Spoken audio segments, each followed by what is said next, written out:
This is Miss Andrea. I'm going to jump right in with some homeschool questions. This one is from Reddit, a homeschool question for a 5-year-old. I have a retired teacher who lives in our area in California. She is certified to teach in California and has taught elementary, middle school, and high. She homeschools 3 of their students in our area. Her rate is $60 for 2 hours a day, and she comes 5 days a week to my house. That's $300 a week. My son, so far, is excelling, writing his name and doing his assignments well. He follows a kindergarten curriculum from what she has told me. He also has his own area set up for school. It's an extra bedroom that I've decorated to look like a classroom, so they have a place to learn that is quiet and away from everyone else during the day, because I also have 14-month-old twins. Yeah, okay. My question is, do you think this is enough? Is 2 hours a day, considering that other kids go to school for a lot longer during the day? Is that good? I guess that's what she's saying. Should I try to increase his hours?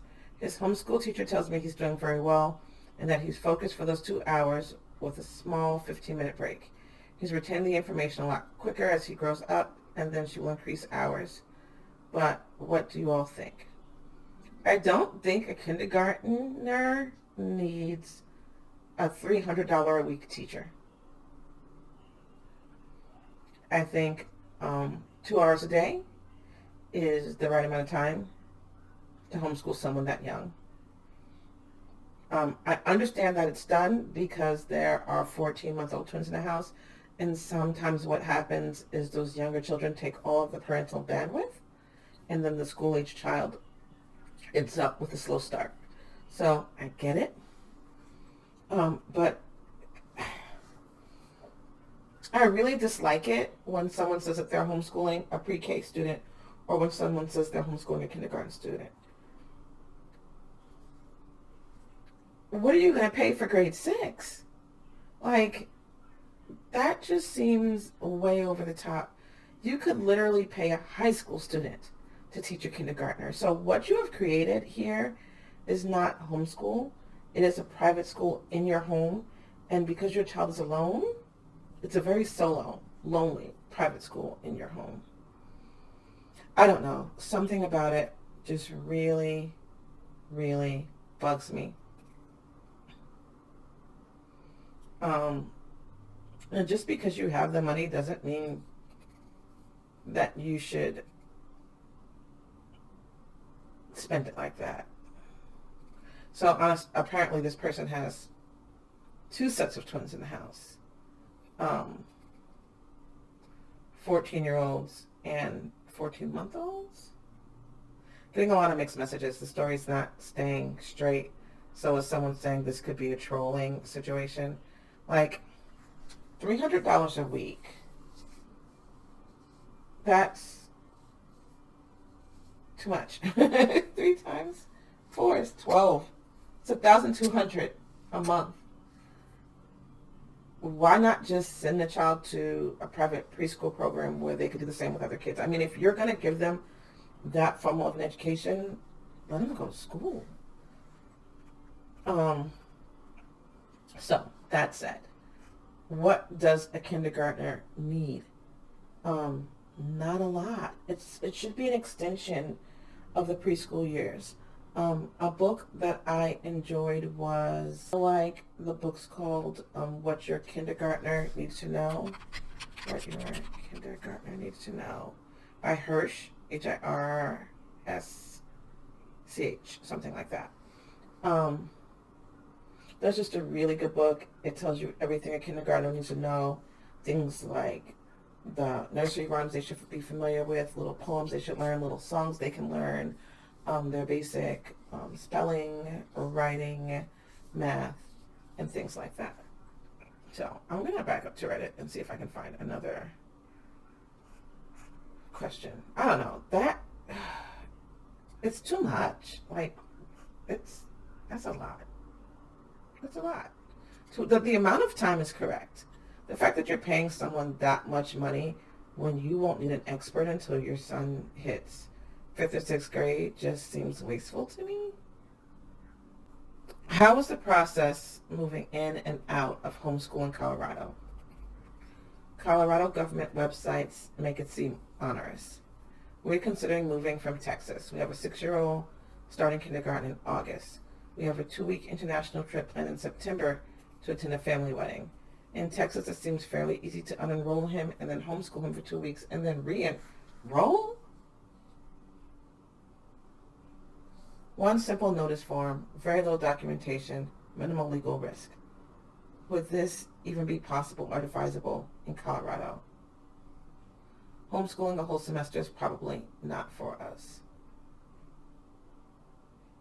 Are they gaming homeschooling? Are they gaming homeschooling? That is the dumbest. Don't do that. Don't do that. And I hope you end up with a truant officer on your door. And this is this is why homeschoolers have so much trouble, because people who aren't really homeschoolers play games. They play games and make us look crazy. Like, why would, if you need to take a 2-week trip, then take a 2-week trip and let the teachers know that you're taking a 2-week trip. Oh, you do that a lot, and so now the schools are giving you a hard time? So you're going to use homeschooling to cover? Oh my gosh. Those are unexcused absences. What is wrong with you? If you're going to homeschool your child, homeschool your child. If you're going to put your child in public school, put your child in public school. If you're in the middle of a move and maybe some family stuff is going on, use the public school online so that your child can dial in from wherever they are. But stop playing homeschool. That's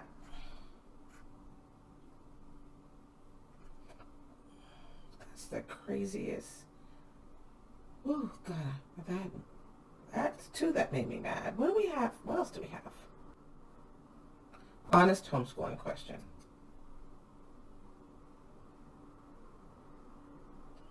I live in a North European country, may not be able to answer this, where it is not allowed to homeschool by law. Also here it is very common and quite encouraged that children start preschool around 1 to 1.5 years old. I have never known anyone who homeschools or has been homeschooled, but judging by the discussions online, it feels like a charged and somewhat sensitive or controversial topic. My only experience from my own kid is that preschool is somewhere between structured and unstructured. There's a state and commune approved curriculum, and they actually do it via group activities and not so much via lectures at young ages. So here are my questions. Are there non-religious people who homeschool for other reasons, or is it a thing amongst religious communities? In general, what are the reasons for people who choose homeschooling? Is homeschooling as unstructured as Delilah does it? Or is there an actual schedule, exams, etc., that people have to take? I use the word unstructured for lack of a better word. And those of you who choose to homeschool, do you think it's possible to do it with 3 younger kids and a newborn? Again, not trying to start controversies, blah, blah, blah. I don't know what European country they are in, but if your country is anti-homeschool and they want your kid in school at 1 to 1.5, like nursery or school, sounds like a lot to me. It sounds stressful. Then trying to break the rules seems like a bad idea. I know of, I think, an American family that was in Germany and ended up having the kids ripped from their house. Like, if you're in that type of government, I wouldn't play. I wouldn't play with homeschooling and risk someone calling on you and possibly losing custody of your children for whatever amount of time. Homeschooling is serious business. It can be structured. It can be unstructured. It depends on the parent. It depends on the family dynamic.